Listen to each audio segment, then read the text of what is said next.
Now, if you end up enjoying this video content today, why don't you join the great Wallaby Michael Hooper in giving it a thumbs up and a like and helping me on my YouTube journey. Thank you very much in advance. Okay, let's get into it. We're going to be talking about the British and Irish Lions versus the Wallabies. Test number 3 at Sydney.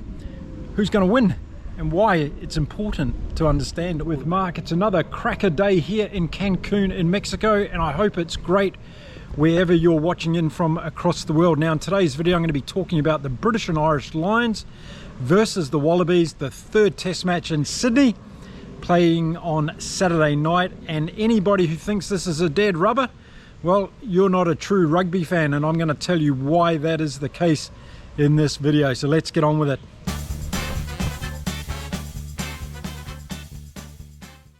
Now, it's not the only major rugby event going on this weekend across the world. I'm going to be talking more about that tomorrow in tomorrow's video. But the British and Irish Lions' third and final test match against the Australian Wallabies in Sydney on Saturday night has a lot of interest from a lot of people for a lot of different reasons. And for people who might be saying in the comments in my videos, oh, it's a waste of time, this Lions tour, this third test match is a dead rubber.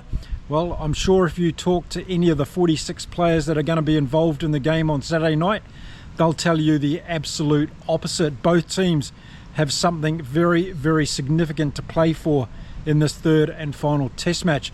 And from the Lions side, well, it's a clean sweep in Australia, and that hasn't been done for a very long time. So I'm sure Andy Farrell has got no problem at all getting the boys up and motivated for this final game in Sydney on the weekend. And I tell you what, the result of that game, whilst going in their favour in Melbourne last weekend, because of all the controversy surrounding it, I think the British and Irish Lions will want to come out and put an exclamation mark against their names in this particular series, and I think that's going to be another thing that's motivating them very, very much.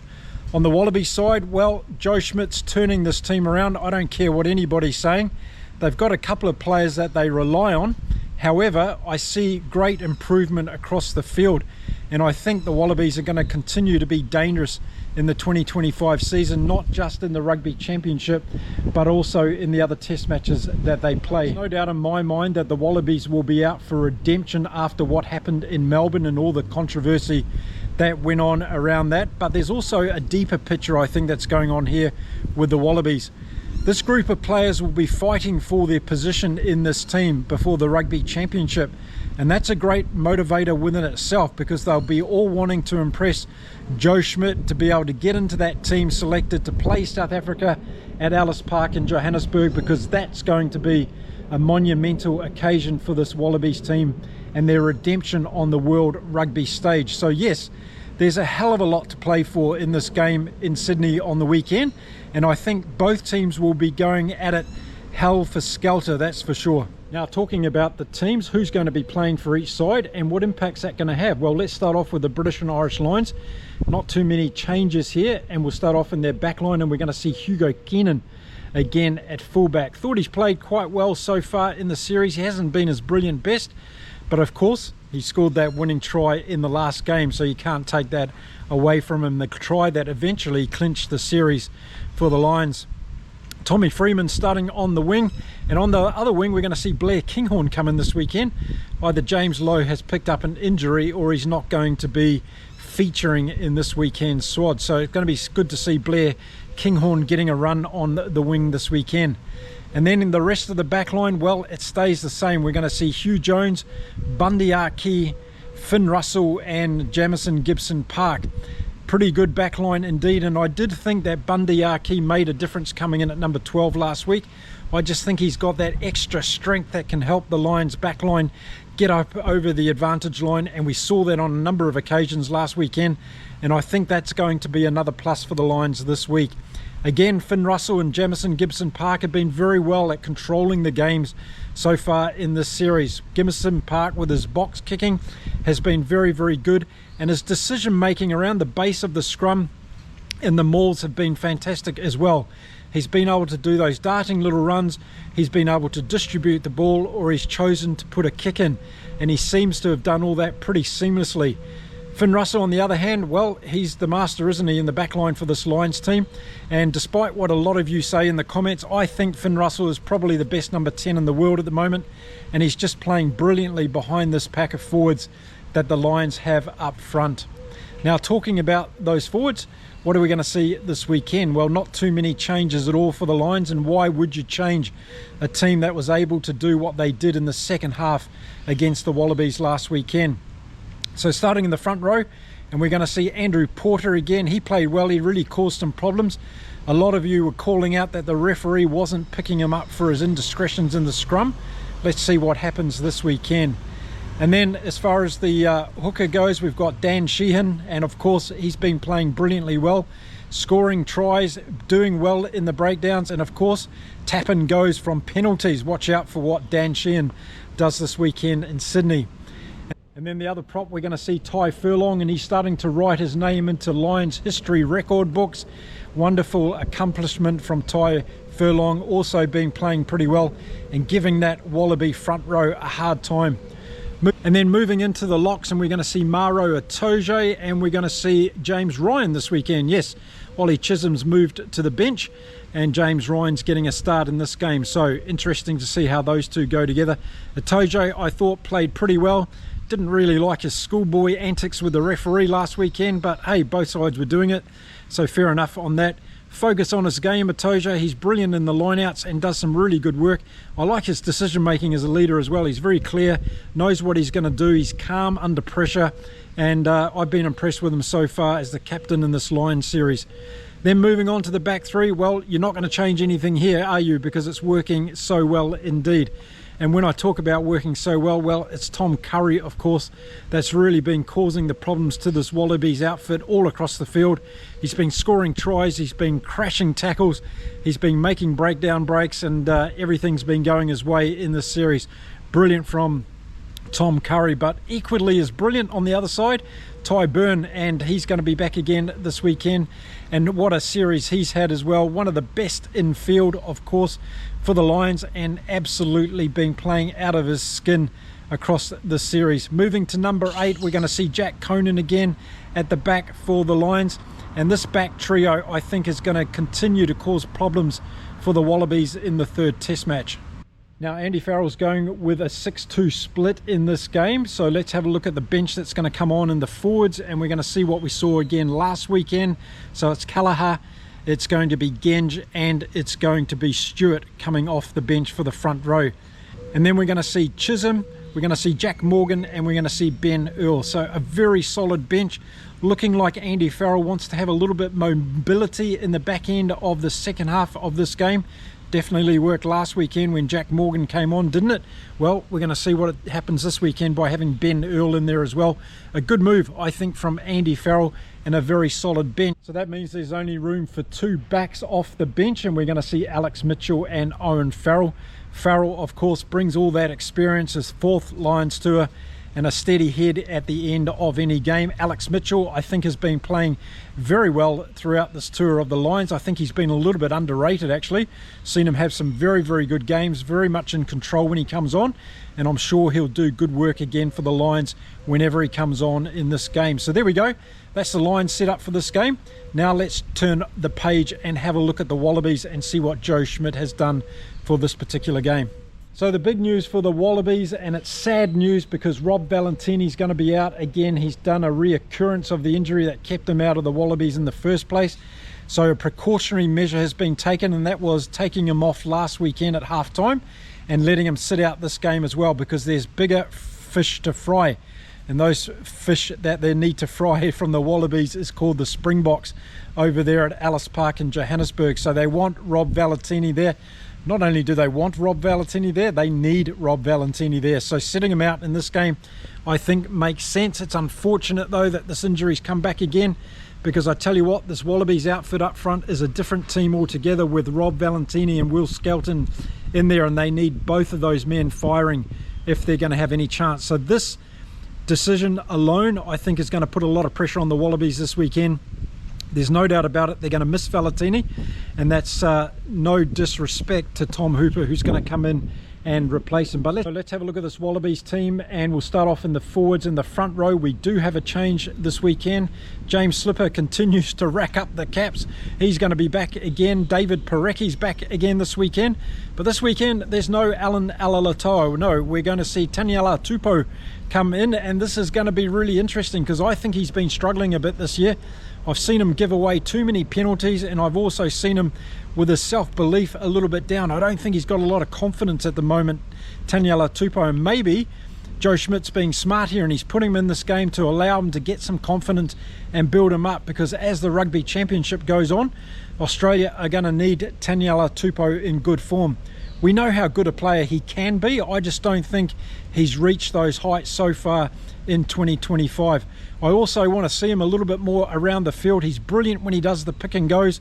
He's got good feet, he's got good hands, but I think he's just been falling short of his own high expectations so far in the Wallaby jersey this year. So we'll see how Taniela Tupou goes in the number 3 jersey this weekend. Moving on to the Wallabies locks, and it's the same as started last weekend. So Nick Frost and Will Skelton. Skelton had a blinder last weekend. He's going to need to step up that level again, and I think that Joe Schmidt's going to need at least 50 or 60 minutes out of Will Skelton this weekend if the Wallabies are going to get anywhere near the lines in this particular game. So it'll be interesting to see how they go. And then the back 3 for the Wallabies, and as I mentioned, a change here because of Valentini missing. Tom Hooper's coming in. Then we're going to see Fraser McWright, and we're going to see Harry Wilson, the captain, again. I hope Harry Wilson puts his kicking boots away in this game. I'd rather see him put ball through hand and give the Wallabies outside backs a chance if he does get into that position again. But in all seriousness, it's going to be up to Fraser McWright and Tom Hooper to have huge games in this game, because they've got to compete with the likes of Tom Curry and Ty Byrne, and that's going to be a massive task because those two are absolutely geniuses. So once again, the speed at the breakdown, the clear-outs are going to be vital in this game. I'm picking the Lions to have the advantage over these two Wallaby guys. Okay, let's talk about the Wallabies backline now, and 2 changes here. The first one is at number 9. We're seeing the cheeky little chatty box Nick Wright come in, and that's going to wind a few people up in the comments, I'm sure. So he's going to be back for what will be his last game in a Wallabies jersey, and there's no doubt about it that Nick Wright has been a great servant to Australian rugby over the years. You know, I don't put Nick Wright up there with the likes of Will Guinea or George Gregan in terms of overall talent. He's probably one level below those guys, but there's no doubt about it. He's been a great servant to Australian rugby, and he's also got a very good kick on him, and I think that's part of the strategy for Joe Schmidt this weekend. Outside of him, we're going to see Tom Lynagh back again this weekend. I thought he was much improved in Melbourne versus his first display in Brisbane, so hopefully that upward trajectory continues for Tom Lynagh as he pushes through now to try and consolidate his position in that number 10 jersey, and that's going to be an important component for the Wallabies as they head into the Rugby Championship season this year. Noah Lolesio, who's out injured at the moment through a concussion protocol, he's going to be off to Japan soon, so the Wallabies are going to lose Noah Lolesio, and that means their number 10 ranks are going to be diminished a little bit. So there's going to be Ben Donaldson and there's going to be Tom Lynagh so far for the Wallabies. So that's a position that Joe Schmidt is going to have to build more depth on, no doubt about it. Outside of Lynagh, we're going to see Iki Tau and Su'a Ali back in the centres again. I think these guys are growing every game. I just want to get them more opportunity, more ball, and see what they can do. We've seen some good breaks from both of them when they get an opportunity. That needs to be more at the forefront, so we need to see more ball getting out to Joseph Su'a Ali and see what he can really do. We saw that great break, of course, in Melbourne where he set up Tom Wright for that tremendous try. And then onto the wings for the Wallabies, we're going to see Max Jorgensen back again. I like this guy. He's got a lot of pace. He's hungry for work. He's good in the air under the high ball. A very, very good rugby player, Max Jorgensen, and he adds a good dimension to the Wallabies out wide. And then we're going to see Dylan Peach come in this weekend. Harry Potter limped off with that hamstring injury last week. I feel very sad for the guy. He's been unlucky when he pulls on that Wallaby jersey when it comes to injuries, and he's going to be out again this weekend. So Dylan Peach comes in. Big pressure on him. I think the Lions are going to be pressuring the back 3 of the Wallabies with the high ball. We'll see how Dylan Peach can handle the pressure. Tom Wright at number 15 again. Well, he scored that brilliant try off the back of Su'a Ali last week. He looked dangerous on attack. He's got no fear in terms of trying to counter-attack from within his own half, and I think Tom Wright is only going to get better as a fullback, and if he does that, he's going to become one of the best number 15s in world rugby. So keep your eye on Tom Wright. If the Wallabies are able to get some good quality ball, then I think he can cause some opportunities out wide for them. So unlike Andy Farrell, Joe Schmidts has gone with a 5-3 bench in this game. Okay, let's have a look at the bench for the Wallabies. And in the forwards, first of all, we're going to see 2 of the 3 front row come on that we saw last weekend. I'm talking about Pollard and Angus Bell. And then we're going to see Zane Nongor come on instead of Robertson, who we saw last weekend, who I thought let the team down a little bit in the second half. So a good change there. Well, whether it's good or not, we have to wait and see, but Nongor's coming in and being given his opportunity. Then Jeremy Williams again is going to come off the bench, and we're going to see Langy Gleeson as well. So those are going to be the forward reserves that we see for the Wallabies this weekend. They're going to have their work cut out, and I'll talk more about that in just a minute. So then moving on to the backs, and the 3 backs we're going to see coming on: Tate McDermott, Ben Donaldson and Andrew Callaway. Very good impact we've seen from Tate McDermott in this series so far. Also Ben Donaldson, I thought he did well when he came on in that first test match and started to ignite things in the back line. And then we'll see how Andrew Callaway goes by coming on, and of course he's a utility back that can cover a number of positions. So there we go, that's the Wallabies starting 23 for this game, and very interesting as well. So what do I think is going to happen in this third test match, and where's the intensity really going to be set? I think this game's going to be all about the first half. I think Andy Farrell is going to stress to his players that they need to get out there and dominate from the get-go. They don't want to see what happened in Melbourne happen again in Sydney, with Australia getting the momentum, getting a few tries on the board, and the Lions having to run them down. I think we're going to see what we saw in Brisbane. I think we're going to see a dominant Lions in the first 20 or 30 minutes, putting points on the board and making sure they've got the game safe from a scoreboard point of view. And I think they're going to do this through the likes of Curry, Byrne and Conan. They're going to really muscle themselves in the breakdown and get that ball out as quick as they can to their backs. See Bundy Arki do some very basic runs up through the middle, turning over quick ball so it can be recycled, and then Gibson, Park and Russell are going to cause havoc in the narrow channels, which will open up space out wide for the likes of Hugh Jones and the wingers to run onto. And that's why I think Blair Kinghorn has been given an opportunity. He's very big on the wing, he's a very tall player, and he's quite elusive for his size as well. So just watch for Blair Kinghorn to have an impact in this game. So I think the Lions are going to be really tough in that first 20 or 30 minutes, making sure, one, they keep the crowd under control in terms of motivation for the Wallabies, and secondly, don't give the Wallabies a sniff of anything in that first half. And I think it's going to be played very tight up front. The Lions have got to reduce the number of penalties they had last weekend. It was horrific in the first 20 minutes or so of the game, and they'll need to make sure that they keep that under control. So the scrums are going to be important. We're going to have to make sure that Porter and Sheehan and Ty Furlong are going to be really tight up front. No indiscretions in terms of the set technical aspect of the scrum. And if they do that properly, then they're going to be able to win ball. I think Taniela Tupou is going to be a weak link in that Aussie scrum, and that will cause some problems for the Wallabies in terms of getting any kind of domination at all from set piece. Now the Wallabies line out fired very well last weekend. They did some good creative stuff in the line out that gave them quick ball. I want to see more of that this weekend, and they're going to have to do it if they're going to have any chance in this game, because if the Lions start picking off their lineouts or at least contesting and causing problems, then that's going to be another area of concern. I think with Nick Wright in the team this week, we're going to see some more kicking from the base, and I think that's going to try and put the territory position down into the Lions territory so the Wallabies can try and put pressure on. I think then they're going to try and open the ball out wide. That's their only chance in this game. They're not going to be able to beat this Lions pack up front, whether it be through mobility or set piece. So the only chance the Wallabies have is to make sure they get down into the Lions red zone and try and put points on the board. Last week they did that both through penalties and tries. They're going to have to try and do the same thing again this weekend. Now, I know the Wallabies are going to be fired up for this game, but I think the Lions are going to be just as fired up because they're going to want a 3-0 result from this series. and the Wallabies need to be a little bit careful, because if they start creating indiscretions and giving away penalties, the Lions are going to be able to control this game. They're very good and patient and calm under pressure, and that's what you get by having all the top players from the different Northern Hemisphere nations coming together. We saw that last week when they were able to run the Wallabies down in the last minute of that game. They didn't give up to the death, and that's the kind of psychology they bring to this particular game. To be honest, I can't see anything other than a Lions victory in this game. If the Wallabies are going to have a chance, they need to get away very well again in the first half. But I think that's where the Lions are going to be putting their emphasis this weekend. And I think that's going to nullify anything the Wallabies are going to have. They're going to really miss Rob Valentini, there's no doubt about it. And while you can say that one player doesn't make a team, well, we saw the difference between Brisbane and Melbourne. When Skelton and Valentini came in for the Wallabies, it was like day and night.